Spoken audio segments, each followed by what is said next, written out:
Nagtungo sa daang hindi sigurado, kaya umasenso. Ito ay isang kwento patungkol sa isang taong nanindigan na sa hindi siguradong daan ay may magandang kahihinatnan. Ating alamin sa kwento na ito kung paano nga ba niya napagtagumpayan ang mga harang at mga taong sa kanya ay humahadlang. Kasama na rin ng aral na matututunan mo sa kahalagahan ng pagkakaroon ng madiin na layunin. Ngayon ay ang araw ng pagbibigay ng parangal sa mga sikat na musikero, banda at mga mang-aawit. Ang Music Award na pinaka-aasam-asam ng bawat music artist sa bansa. This Golden Music Award belongs to the Meg Band.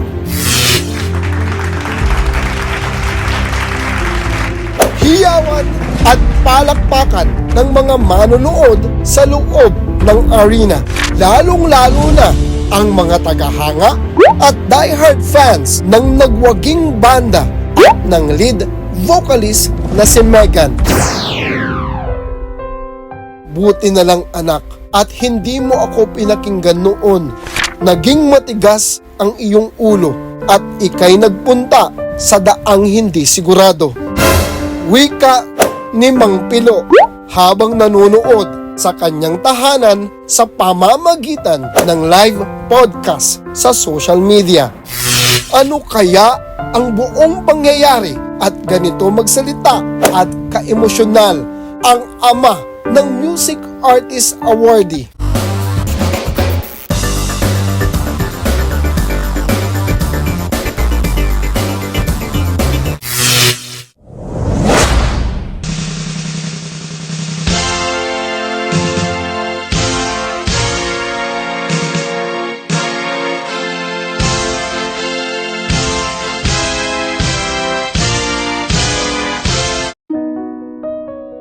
Sa wakas ay dumating na ang araw ng pagtatapos ni Megan.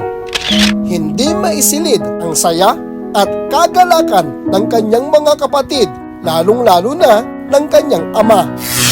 Noon pa man ay pinangarap na ito ni Mang Pilo, isang mekaniko sa kanilang lugar.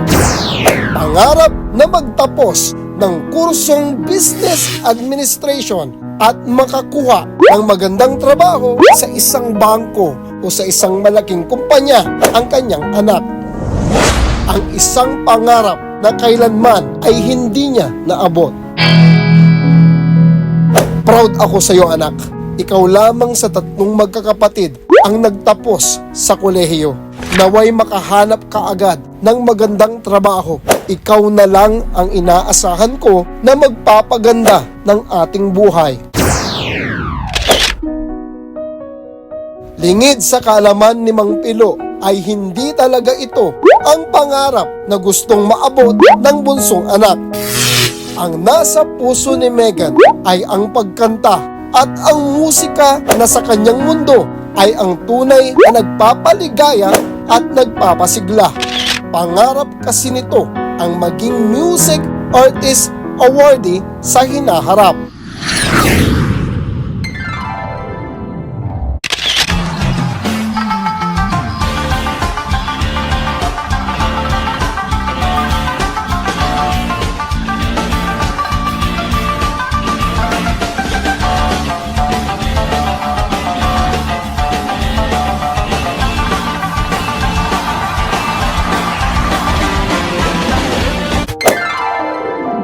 Dalawang linggo matapos ang kanyang graduation ceremony ay lumuwas na ng Maynila si Megan. 1 taon na ang nakalipas, ngunit hanggang sa mga sandaling ito, ang pagkakaalam ng kanyang pamilya at ng kanyang ama ay sa isang government bank ito nagtatrabaho. Ang hindi nila alam ay hindi talaga pumapasok sa trabaho itong si Megan. Bagkus ang pangarap sa musika at pagkanta na kanyang pinakamamahal ang kanyang tinutupad at pinagsusumikapan. Wala talaga kasi sa kanyang puso at isipan ang maging isang empleyado at mamasukan. Bukod sa pagsali sa mga patimpalak at paggawa ng mga kanta, tumutugtog si Megan at ng banda sa mga hotel, bar, fiesta at mga okasyon tulad ng debut at kasal. Isang araw, sila ay tumugtog sa isang fiesta sa Metro Manila. Habang nagpe-perform ang mga ito, ay nabigla at nagulat si Megan na ang kanyang ama pala ay nasa harapan na nito at pinapanood sila. Namutla at natulala ang dalaga. Agad itong kinompronta ng galit na ama.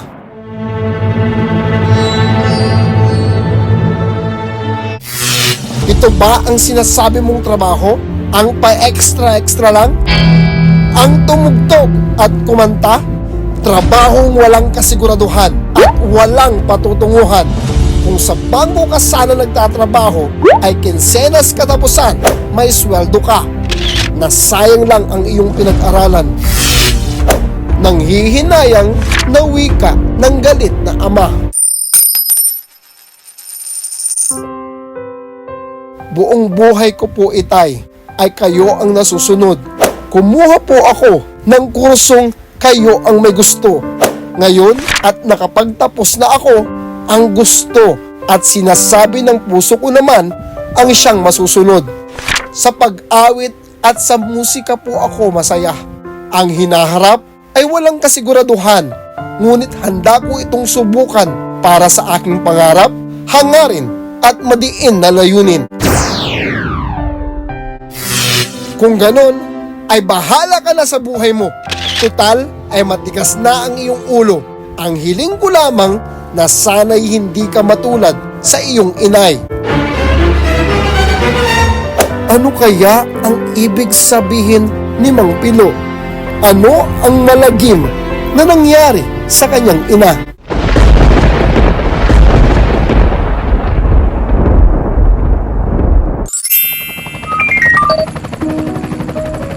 Isang buwan matapos ng awarding ceremony ay pinasundo ni Megan si Mang Pilo at dalawa niyang nakatatandang kapatid. Sakay ng isang private helicopter ay dumating sila sa isang malaki at napakagandang tahanan kasama ng isang magarang sasakyan. Ito ay regalo sa kanila ng kanilang prinsesa at ng bunsong anak, katas ng kanyang tagumpay. Salamat anak, at hindi ka nakalimot. Pasensya ka na sa inasal at paniniwala ng itay noon. Wala po yun, tay. Matagal ko nang binaon sa limot. Walang anuman po. Wika na may paggalang ni Megan. Hoy Meg, ang galing-galing mo naman. Music Artist Award din na kayo. Ano bang hugot mo sa buhay at napaka-successful mo na ngayon? Sambit ng panganay na si Jerome. Ngumiti lang si Megan habang inaalala ang kanyang napakadilim at masalimuot na pinagmulan. Matapos magkausap ang mag-ama noon, ay nag-umpisa na ang mga pagsubok at kalbaryo na dumaan sa buhay ni Megan at ng grupo nila sa kanilang karera sa larangan ng musika. Ang mga komposisyon at kanilang mga kanta ay hindi tinatangkilik ng masa. Wala kahit isang producer ang handang mamuhunan sa kanila para sila ay makilala sana ng maraming madla. Sa sunod-sunod na kabiguan at mga rejections nito ay naalala tuloy ni Megan ang malagim na nangyari sa kanyang ina. Maliit pa lamang noon si Megan nung umalis sa kanilang tahanan si Aling Esther dahil sa pagmamahal niya sa musika. Noon pa man ay tutol na kasi dito at hindi pinahihintulutan ng kanilang ama na si Mang Pilo. Pagkalipas ng ilang taon sa dami ng music artist at mga magagaling na mang-aawit ay hirap na makilala at sumikat ang kanyang ina. Sunod-sunod ang pagkatalo niya sa mga patimpalak. Isama pa dito ang napakaraming rejections at mga failures ni Esther. Wala siyang napala sa Maynila. Nalungkot ito at dinibdib ng todo ng kanyang ina na ang pamilyang kanyang iniwan ay nauwi lang sa kawalan at madilim na sinapit. Na-depress siya ng lubusan at hindi na kinaya ng kanyang isipan. Nabaliw si Aling Esther.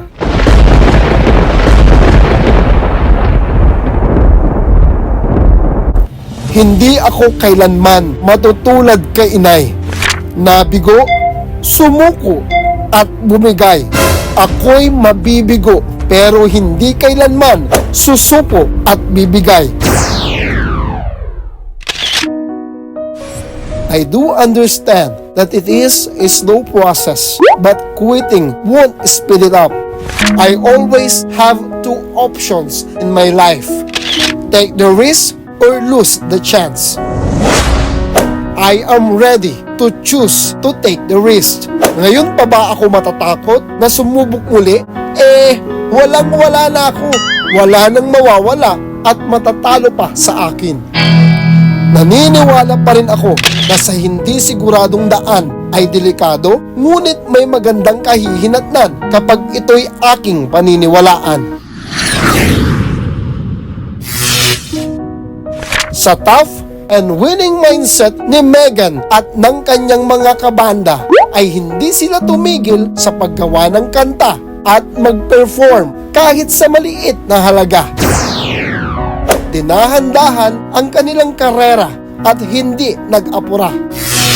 Sila ay naniniwala na ang kanilang madiin na layunin ay magkakatotoo kapag ang pagsuko ay hindi papansinin.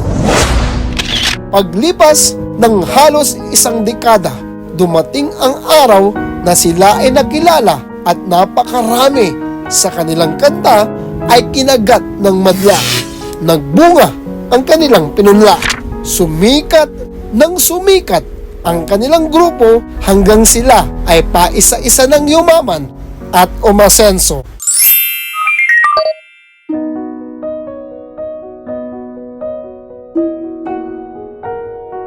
Pagkalipas ng 8 taon na pagmamahalan ng lead vocalist ng The Meg na si Megan at ng drummer nila na si Noel, ay sa wakas ikakasal na sila ngayon. Makalipas ng ilang sandali ay umiyak at nabigla ng labis si Megan, kanyang mga kapatid at si Mang Pilo sa napakalaking sorpresa at regalo ni Noel sa mag-aama. Dumating sa kanilang kasal si Aling Esther. Magaling na ito at fully recovered na. Dahil dito na kumpleto ang pamilya sa araw ng pagkikipag-isang dibdib ni Megan. Mga kaasenso, ang buhay ay parang isang sugal. Kung hindi ka tataya, ay hindi ka mananalo at sasaya. Kailangan ay handa kang mawalan para ang kasaganahan ay kumatok sa iyong pintuan. The biggest risk in life is not taking a risk. Please, always take a risk.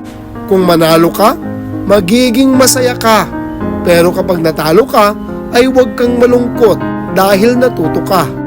Remember, fear is only temporary, but regrets last forever. Sana'y nagustuhan nyo ang ating kwento. Hiling ko ang iyong pag-subscribe para ako'y sumaya at sa paggawa ng istorya ay patuloy na susugal at tataya. Muli, ito ang iyong kasenso, Glenn Tenorio. Maraming salamat po.